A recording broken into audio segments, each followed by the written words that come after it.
व्यवस्था सक्षम करण्याच्या दृष्टिकोनातून पावलं उचलते. काही लाडकी बहीण योजनेच्या माध्यमातून बरेच जे वंचित झालेले आहेत महिला, त्या आजही अपेक्षित आहे KYC सुरू होईल, तर काय सांगा? KYCला जवळपास सरकारने 6 महिन्याची मुदत ही त्या ठिकाणी दिली होती. पहिल्या मुदतीमध्ये 2-3 महिने अशी वाढ करून ज्यांनी KYC पूर्ण केली होती पण त्याच्यामध्ये काही उणीवा राहून गेल्या होत्या त्यांनासुद्धा दुरुस्त करण्याची आपण परत मुदत त्या ठिकाणी दिली आणि त्यानुसार लाडकी बहीण योजना मला आपल्या माध्यमातून सांगायचं आहे की ही यशस्वीरित्या पुढेही राबवली जाणार.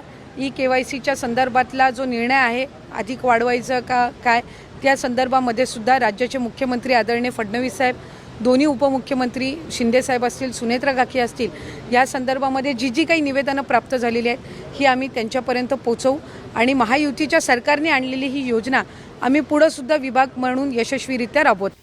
लाडक्या बहिणींसाठी सगळ्यात महत्त्वाची बातमी आता मी तुम्हाला इथून पुढे सांगणार आहे ती म्हणजे KYC संदर्भात. बऱ्याच लाडक्या बहिणींनी मला प्रश्न विचारले की दादा KYC सुरू झाली आहे का, KYCचं काय झालं आहे, जुलै महिन्याचा हप्ता कधी येणार आहे, आम्हाला कृपया करून माहिती सांगा. कारण बऱ्याच ठिकाणी बऱ्याच व्हिडिओमध्ये असं सांगण्यात येतं की KYC सुरू झाली, वेबसाईट सुरू झाली रे, 3,000 रुपये वाटवायला सुरुवात झाली रे.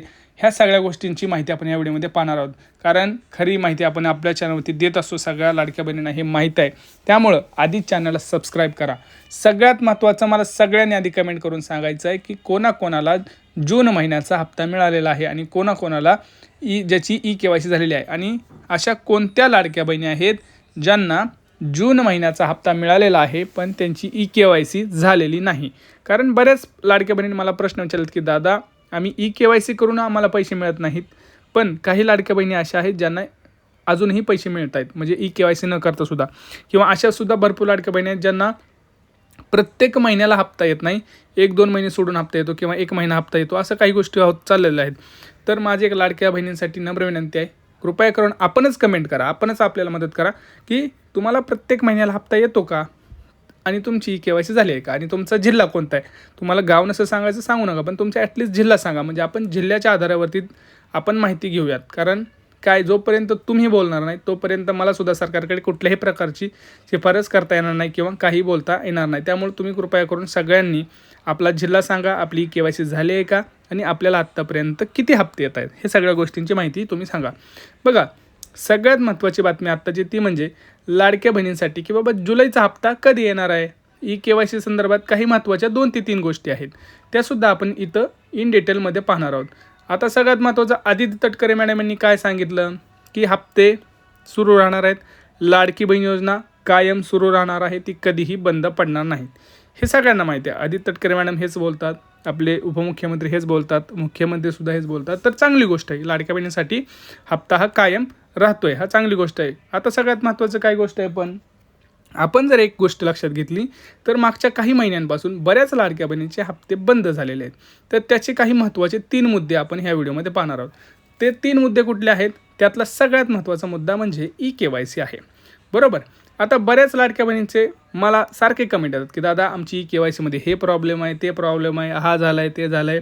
आता स्वतः आदिती तटकरे मॅडमांनी स्वतः सरकारकडे पुन्हा एकदा शिफारस केलेली आहे की लाडक्या बहिणींची जी KYC झालेली नाही अशा लाडक्या बहिणींना पुन्हा एकदा संधी द्यावी, असं त्यांनी स्वतः आता व्हिडिओ आपण पाहिलात त्याच्यामध्ये सांगितलं आहे की आम्ही मुख्यमंत्र्यांकडे उपमुख्यमंत्र्यांकडे शिफारस दिलेली आहे.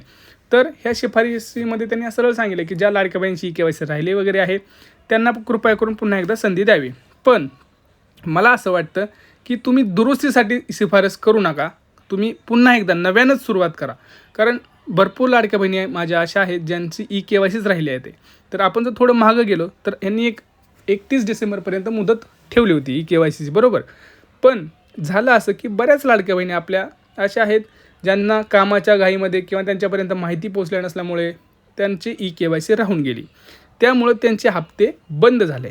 जानेवारी फेब्रुवारीपासून त्यांचे हप्ते बंद झाले. परत सरकार काय म्हटलं की आम्ही KYCची मुदत वाढवली, पण तिथं त्यांनी मुदत वाढवली कोणासाठी, ज्यांची KYC कंप्लीट झाली होती पण चुकली होती, बरोबर. त्यांनी काही नव्यानं सुरुवात केली नव्हती. त्यामुळं समजा 1 कोटी लाडक्या बहिणींनी KYC केली आहे पण त्या चुकल्या आहेत तर त्यांनाच फक्त 1 कोटी लाडक्या बहिणींनाच ही 31 मार्चपर्यंतची मुदत होती. पण ज्या लाडक्या बहिणी ज्या 70-80 लाख लाडक्या बहिणी KYCच झालेलं नाही त्यांना संधी भेटलीच नाही. त्यांना 31 डिसेंबरपर्यंत संधी होती. तर कृपया करून माझी एक स्वतःची आपल्या यूट्यूब चॅनलतर्फे सरकारकडे एक नम्र विनंती आहे की आपण सरसकट सर्व लाडक्या बहिणींना पुन्हा एकदा नव्यानं KYC सुरू करण्याचा एक ऑप्शन, एक संधी, एक लाडका भाऊ म्हणून तुम्ही आपल्या लाडक्या बहिणीसाठी द्या. कारण पुढच्या महिन्यात रक्षाबंधन आहे. जर तुम्हाला तुमच्या लाडक्या बहिणींना खुश पाहायचं असेल तर त्यांचे हप्ते कसे सुरू होतील, ज्या लाडक्या बहिणीचे हप्ते बंद झालेले आहेत ते तुम्ही आम्हाला मदत करा. कारण त्याच्यामध्ये 2च प्रामुख्यानं तुम्ही आम्हाला गोष्टी सांगता की हप्ता बंद व्हायचं कारण. ती म्हणजे KYC, दुसरी गोष्ट म्हणजे तुमचे निकष कोणते आहेत तर 4 चाकी वाहन, दुसरं म्हणजे तुमचं इन्कम टॅक्स, तिसरं म्हणजे तुमच्या घरी कोणी सरकारी नोकरी असेल, चौथं म्हणजे तुम्ही इतर कुठल्या योजनांचा लाभ घेत असाल किंवा स्वतः तुम्ही तुमचं उत्पन्न जे आहे ते 2.5 लाखाच्या वरती आहे. तर मी एक सरकारला सांगू इच्छितो की हे जे निकष आहेत, आता योजनेला जवळपास 2 वर्ष होऊन उलटलेले आहेत, तुम्हाला माहिती आहेत. पण आपण जर बघितलं तर 1.5 वर्ष प्रत्येक लाडक्या बहिणींना हप्ते आलेत. ते श्रीमंत असो, ते गरीब असो, तिच्याकडे 4 चाकी असो नसो. मग हे निकष तुम्ही आत्ताच एवढे का करत आहात? कृपया करून तुम्ही हे निकष थोडे स्थिर करा. जे पहिले तुम्ही KYCचा नियम लावा. कारण ती लाडकी बहीण आहे की नाही, ती हयात आहे की नाही हे चेक करणं गरजेचं आहे. पण जे तुम्ही आता जे नियम जे लावलेत, कडक नियमावली जे लावले, अर्ज पडताळणी जे लावले, ते थोडीशी कुठेतरी सही झाली पाहिजे. कारण ज्या लाडक्या बहिणींना तुम्ही हप्ते इतके दिवस देत होते त्यांचे हप्ते अचानक बंद झालेले आहेत. त्यामुळे त्याच्यावरती थोडंसं प्रॉब्लेम होत आहे. आता सगळ्यात महत्त्वाचं तुम्ही म्हणाल KYC का करायची गरज आहे? कारण बऱ्याच असे पुरुष मंडळी आहेत जे महिलेच्या नावाखाली पैसे घेतात. हे स्कॅम झालेले आहेत. त्यामुळं KYC करणं गरजेचं आहे. आणि आतासुद्धा मी तुमच्या सरकारमार्फतसुद्धा आपल्या लाडक्या बहिणींना सांगू इच्छितो की तुम्ही प्रत्येकाने जर संधी भेटली, संधी तर मिळायलाच पाहिजे. कारण तुम्ही जोपर्यंत कमेंट करतील, तुम्ही चांगली साथ दिली तर आपण सरकारकडे शिफारस करतो. त्यामुळे कमेंट करा पटापटा.